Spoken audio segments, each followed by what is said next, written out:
अब धीरे धीरे लोग सेटल लाइफ की तरफ कैसे बढ़ते हैं उसके बारे में हम जानने की कोशिश करेंगे।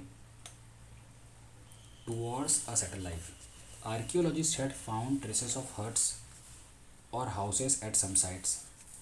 आर्कियोलॉजिस्ट ने कुछ जगह पे ढूंढा और उनको क्या मिला, छोटी छोटी झोंपड़ियाँ मिली और छोटे घर मिले। फॉर इंस्टेंस इन बुर्जा होम, बुर्जा होम एक जगह है प्रेजेंट कश्मीर में, मैंने जो आपको मैप दिखाया उसमें ये मिल जाएगा। तो वहाँ पे उनको क्या मिला, पीपल बिल्ट पीट हाउस, वहाँ पे लोग पीट हाउस बनाते थे, मतलब छोटा सा पीट घर बनाते थे। पीट का मतलब भी आपको पता चल जाएगा। Which were dug in to the ground with steps leading in to them. तो पीट हाउस कैसे थे, वो ग्राउंड के अंदर खोद के बनाए जाते थे, ज़मीन के नीचे वो हाउस होते थे और उनमें सीढ़ियाँ भी बनाई जाती थी ताकि लोग नीचे जा सकें। These may have provided shelter in cold weather. Archaeologists have also found cooking huts both inside and outside the huts, which suggests that depending on the weather, people could cook food either indoors or outdoors. और ये जो पिट house थे वो ठंडी में उनको रक्षण देते थे। और दूसरी बात की जो आर्कियोलॉजिस्ट है उनको ये जो झोंपड़ियाँ हैं उनके बाहर और अंदर की साइड क्या मिले है, हर्थ्स। हर्थ का मतलब क्या होता है, भट्ठी, भट्ठी जिसमें खाना बनाते हैं। तो वो हर्ट्स के बाहर भी मिले हैं और अंदर भी मिले हैं। तो इसका मतलब ये है कि गर्मी के मौसम में शायद वो बाहर की ओर खाना पकाते होंगे और जैसे ही बारिश और वो सब मौसम आता था तो वो हट्स के अंदर यानी झोंपड़ियों के अंदर खाना बनाते होंगे।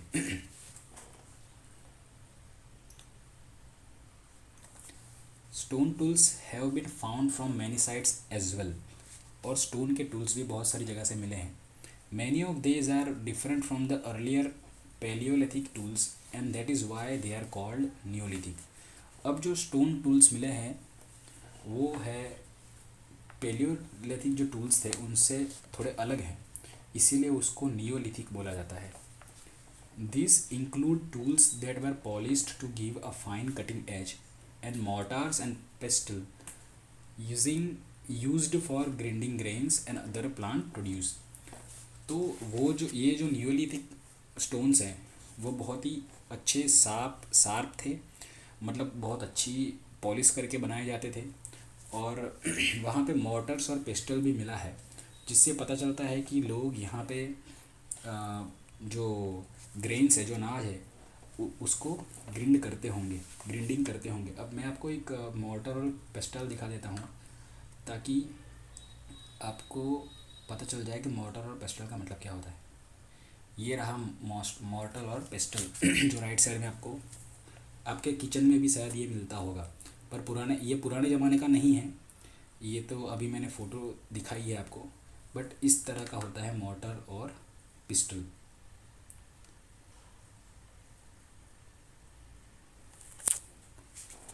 ओके, अब मोर्टर और पिस्टल का आपको यूज़ तो पता ही है कि ग्राइंडिंग करने के लिए उसका यूज़ करते हैं, किचन में आपके मदर या फादर यूज़ करते होंगे।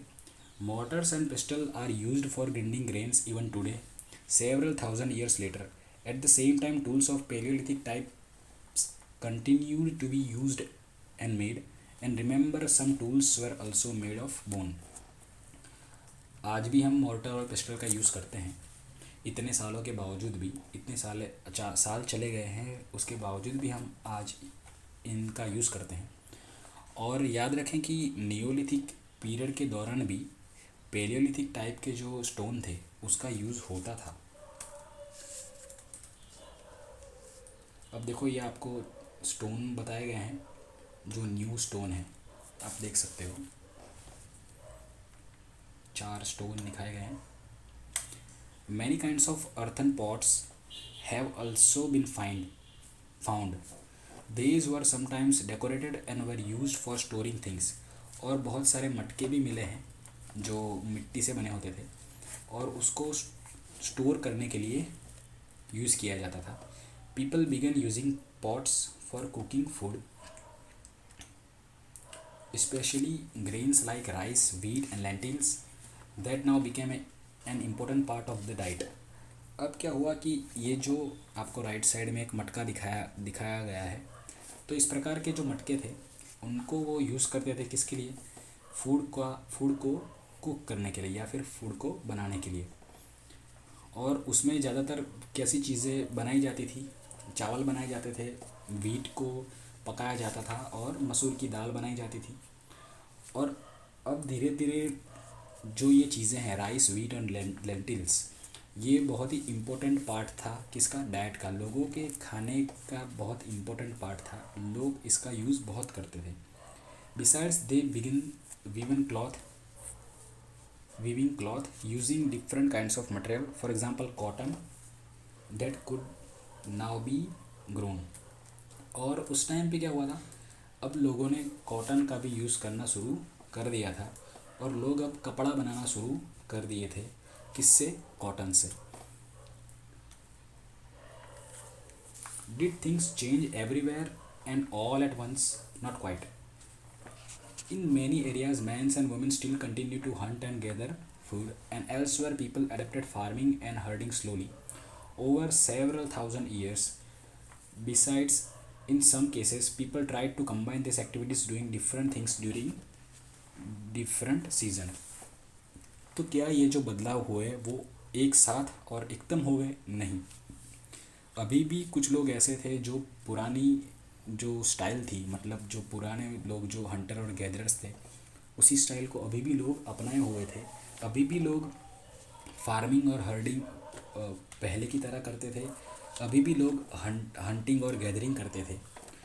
तो और कुछ लोग ऐसे थे जो पहले का जो हंटिंग और गैदरिंग भी करते थे, साथ ही साथ फार्मिंग और हर्डिंग भी करते थे। अब हम कस्टम के बारे में जानेंगे और प्रैक्टिसेस के बारे में जानेंगे कि जो लोग थे उनका कस्टम्स, उनका कल्चर कैसा था, उनकी जो रीति रिवाज थे वो कैसे थे। अब उनके बारे में तो ज़्यादा जानकारी नहीं है, क्योंकि वो लोग लिखते नहीं थे उस टाइम पे, बुक्स नहीं थी या फिर पेजेस नहीं थे। तो अब क्या देखते हैं कि archaeologist does not tell us directly about this. Scholars have studied the lives of present-day farmers who practice simple agriculture. They have also studied the lives of herders. Many of these farmers and herders lives in group called tribes. तो अब archaeology है उसमें directly बताया तो नहीं गया है कि उनके रीति रिवाज कैसे थे जो नियोलिथिक पीरियड में रहते थे उनके। पर जो अभी के जो विद्वान हैं उन्होंने क्या कि जो प्रेजेंट डे, मतलब अभी के जो सिंपल लोग रहते हैं, जो एग्रीकल्चर अभी भी पुरानी तरीके से करते हैं, जो अभी भी पुराने तरीके से पशुपालन करते हैं, उनकी स्टडी की। और बहुत सारे जो फार्मर्स और हर्डर्स हैं, मतलब जो बहुत सारे फार्मर्स और हर्डर्स हैं, वो लोग आज ग्रुप में रहते हैं, उसको ट्राइब्स कहा जाता है। ट्राइब्स आपको पता होगा, ट्राइब्स मतलब वो लोग जो जिसको हम आदिवासी भी कहते हैं। अभी भी बहुत सारे लोग पुरानी तरीके से रहते हैं। Scholars find that they follow certain customs and practices that may have existed earlier as well.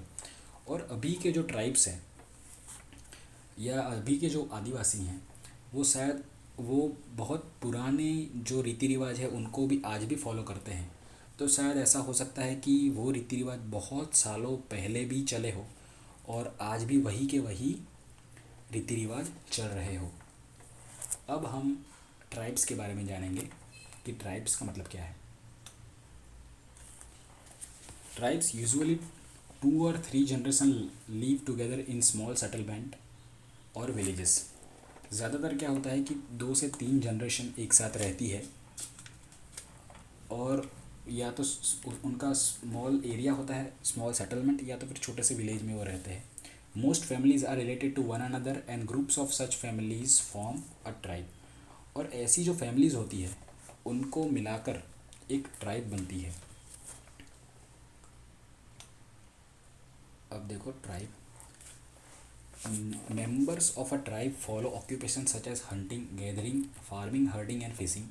Usually women do most of the agriculture work, including preparing the ground, sowing seeds, looking after growing the growing plants and harvesting grains. तो tribes में जो members होते हैं लोग, उनके अलग अलग काम होते हैं। जैसे किसी कोई हंटिंग करता है, कोई गैदरिंग करता है, कोई फार्मिंग करता है, और कोई हर्डिंग करता है या कोई फिशिंग करता है। और जो वीमेन होती है, जो महिलाएं होती है, वो ज़्यादातर उनका काम एग्रीकल्चर से रिलेटेड होता है। वो ज़मीन को जोतते हैं, साथ ही साथ जो बीज होते हैं उनको बोते हैं, उनको बड़ा करते हैं और फसल को काटते हैं। तो मतलब एग्रीकल्चर से रिलेटेड ज़्यादातर काम कौन करते हैं? महिलाएं करती हैं। Children often look after plants, driving away animals and birds that might eat them. और चिल्ड्रन क्या करते हैं कि जो बीज हैं उनको कोई बर्ड्स और एनिमल्स खा ना ले, उसका ध्यान रखते हैं, मतलब उनको दूर भगाते हैं। Women also thresh husk and grains. Men usually lead large herds of animals in search of pasture. और विमेन जो महिलाएं हैं वो क्या करती है कि जो अनाज है उनमें से जो हस्क होता है, यानी ऊपर की जो कवरिंग होती है जो नहीं काम की होती, उनको निकालने का काम, उनको ग्राइंड करने का काम, ये सब वुमेन करती है। और जो मैन हैं वो क्या करते हैं कि एनिमल्स को ले जाते हैं, पालतू जानवरों को चराने के लिए ले जाने का काम करते हैं। Children often look after small flocks. The cleaning of animals and milking is done by both man and women. Both women and men make pots, baskets, tools and huts. They also take part in singing, dancing, decorating their huts. और क्या करते हैं कि जो children है वो भी ऐसे छोटे जो एनिमल्स हैं उसके छोटे ग्रुप का देखभाल रखते हैं। और जो एनिमल्स का देखभाल रखना और दूध निकालने का काम वो मैन और वुमेन दोनों करते हैं। साथ ही साथ मैन और वुमेन क्या करते हैं, मटके भी बनाते हैं, बास्केट्स बनाते हैं, छोटे छोटे औजार बनाते हैं, फिर हट्स भी बनाते हैं। और साथ ही साथ वो सिंगिंग भी करते हैं, डांसिंग भी करते हैं और डेकोरेशन का भी काम वो करते हैं। हट्स का मतलब झोंपड़ी होता है।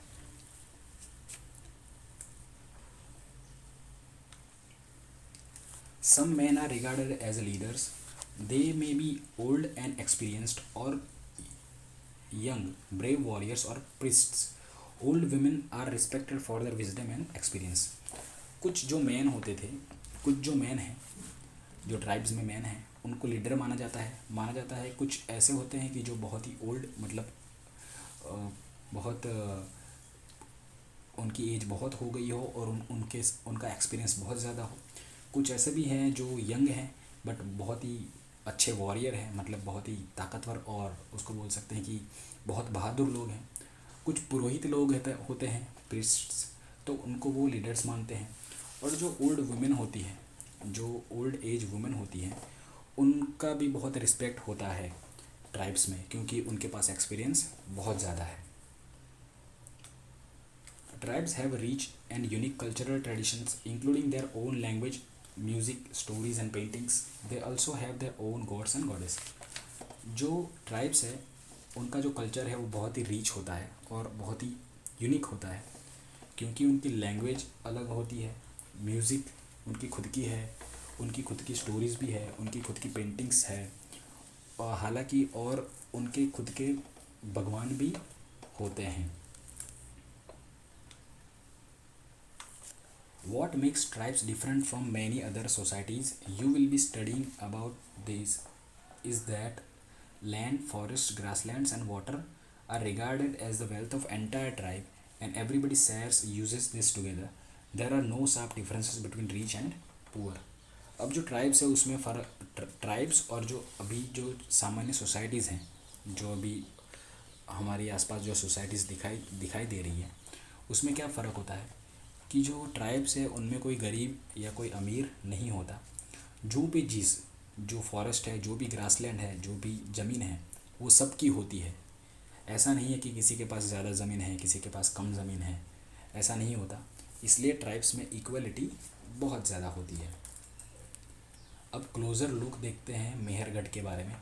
मेहरगढ़ मैंने आपको मैप दिखाया था, उसमें आप ढूंढ सकते हैं, क्योंकि मेहरगढ़ एक जगह है जहाँ पे अर्ली हर्डिंग और फार्मिंग हुई थी। Living and dying in Mehrgarh. तो मेहरगढ़ मैप 2 में आप ढूंढिए। अब मैप टू में मैं आपको दिखाता हूँ, मैप टू फिर भी एक बार दिखा देता हूँ।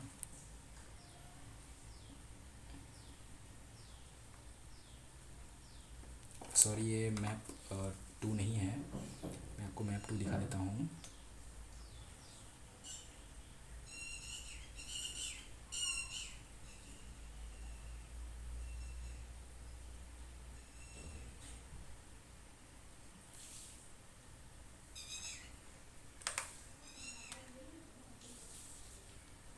ओके, यही है मैप टू। इसमें आप मेहरगढ़ ढूंढिए, आपको मेहरगढ़ मिल जाएगा। वो अभी पाकिस्तान वाले एरिया में आता है। तो मेहरगढ़ के बारे में हम पढ़ते हैं। This site is located in fertile plain near the Bolan pass which is one of the most important routes into Iran. ये एक बहुत ही फर्टाइल प्लेन है, मतलब अच्छी जगह है, अच्छी यहाँ की ज़मीन बहुत ही अच्छी है, और ये बोलन पास के नज़दीक आता है। और ये बहुत ही इम्पोर्टेंट रास्ता था ईरान जाने के लिए। Mehrgarh was probably one of the places where women and men learned to grow barley and wheat and rear sheep and goats for the first time। Mehrgarh वो जगह है जहाँ पे लोगों ने सबसे पहले जौ और गेहूँ उगाना स्टार्ट किया, और वहाँ जो लोग थे वहाँ वो भेड़ बकरियाँ पालते थे। It is one of the earliest village that we know about, और वो बहुत ही पहले के विलेज में आता है। मतलब ये यहाँ जो मेहरगढ़ में जो विलेज है, जो पुराना बहुत ही पुराना विलेज है, उनमें से एक विलेज माना जाता है। Archaeologists who excavate the site found evidence of many kinds of animal bones from earliest level। जब आर्कियोलॉजिस्ट ने साइट्स पे खुदाई की तो उनको बहुत सारी क्या मिली, एनिमल की हड्डियाँ मिली। मैं आपको बताऊंगा अभी लेवल्स के बारे में भी। These includes bones of wild animals such as deer and pig. उनको हिरन और पीग के हड्डियाँ भी मिली। In letters level they found more bones of sheep and goat, and in still later levels cattle bones are most common, suggesting that this was animals that were generally kept by people. तो जब वो खुदाई करते हैं तो ऊपर की ओर उनको क्या मिलता है, हिरन और पीग मिलता है। फिर जैसे जैसे अंदर की ओर ज़्यादा खुदाई करते हैं तो उनको सीप और गोट के हड्डियाँ मिलती है, और अंदर जब खुदाई करते हैं तो उनको क्या मिलता है, कैटल की बोन्स मिलती है। अब विलेज का मतलब क्या है। One of the distinctive features of village is that most people who live there are engage in food production. ज़्यादातर जो विलेज में लोग रहते हैं उनका मेन काम क्या होता है, फार्मिंग। अब जैसे ये आपको एक बॉक्स दिया गया है, उसमें आप देखिए ज़मीन का 1 2 3 4 ऐसा पार्ट दिया गया है।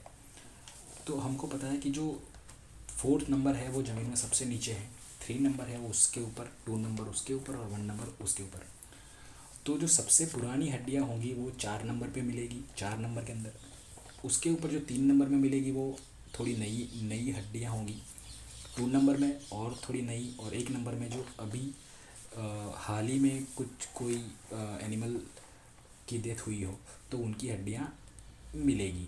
तो ये लेयर्स हैं, एक प्रकार से लेयर्स दिखाई गई है आपको। Other finds at Mehrgarh include remains of square और rectangular houses. each house had 4 or more compartments, some of which may have been using for storage। और मेहरगढ़ में उनको रेक्टेंगुलर हाउसेस मिले हैं या स्क्वायर हाउसेस मिले हैं, उनको वहाँ घर मिले हैं जिनका शेप रेक्टेंगल या स्क्वायर जैसा था, और हर एक हाउस में 4 कंपार्टमेंट होते थे, और उसमें से कोई एक कंपार्टमेंट या कोई कंपार्टमेंट स्टोरेज के लिए यूज़ होता था। स्टोरेज मतलब किसके स्टोरेज के लिए, अनाज के स्टोरेज के लिए। आपको राइट साइड में एक फिगर दी हुई है जिसमें एक छोटा सा हाउस दिखाया गया है, जैसे ये है उसके ऊपर की बात कर रहा हूँ मैं। तो उसमें 4 कंपार्टमेंट दिखाए गए हैं।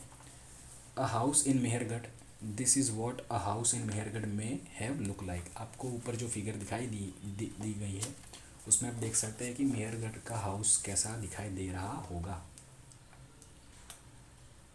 When people die, the relatives and friends generally pay respect to them. People look after them, perhaps in the belief that there is some form of life after death. Burials is one such arrangement. अब जो लोग जब मर जाते थे या जिनकी death हो जाती थी, तो उनको फ्रेंड्स और रिलेटिव्स बहुत ज़्यादा रिस्पेक्ट देते थे। उनका मानना था कि शायद डेथ के बाद दूसरी एक ज़िंदगी भी है। तो वो क्यों हम कैसे बता सकते हैं कि वो मानते थे कि डेथ के बाद भी एक ज़िंदगी है। Several burial sites have been found at Mehrgarh. In one instance the dead person was buried with gods which were probably meant to serve as food in next world। आपको ये जो नीचे एक इमेज दी गई है,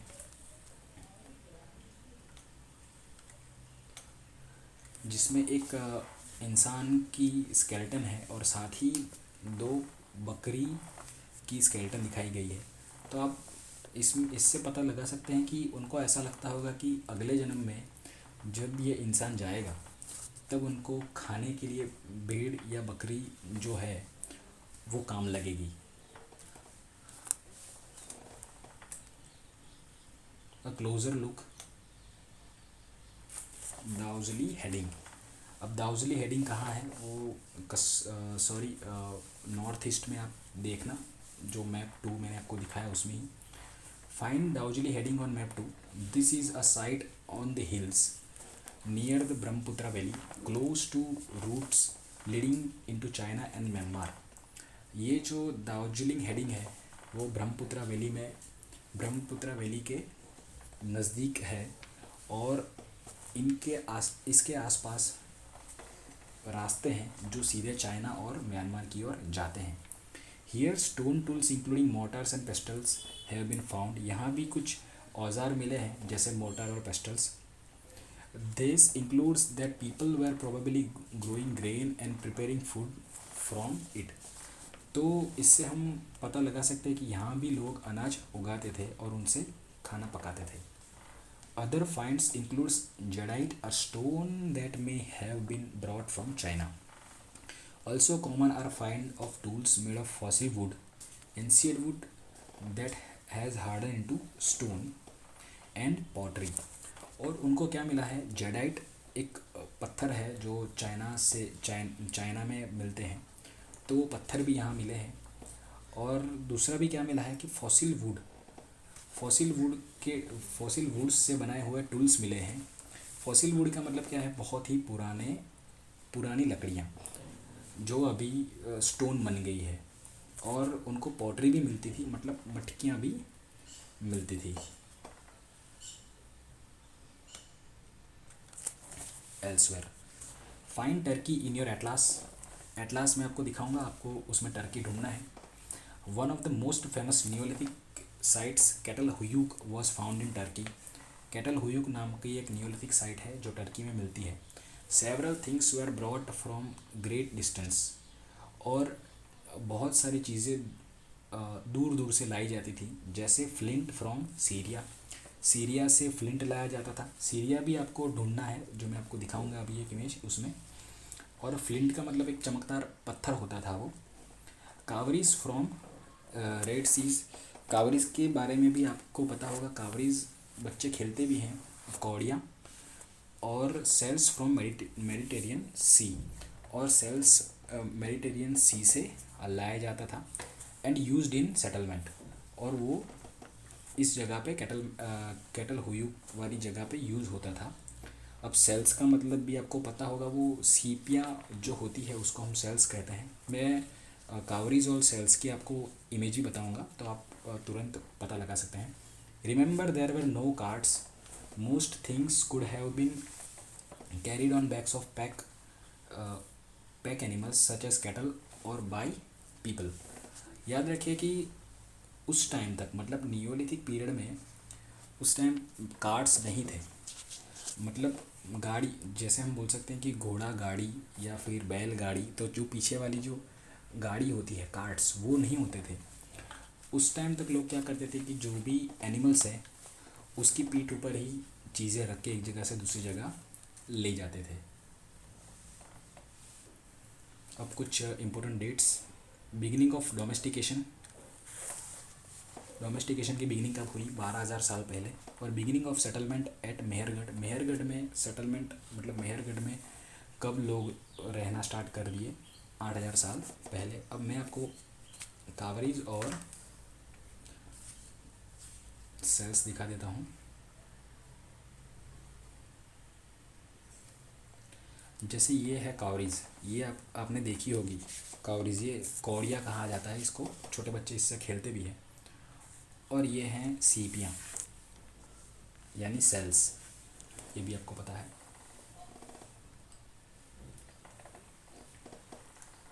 तो अगर आपको मेरी वीडियो अच्छी लगी हो तो आप लाइक कीजिए, शेयर कीजिए, और अगर कुछ पता ना चले तो कमेंट ज़रूर कीजिए।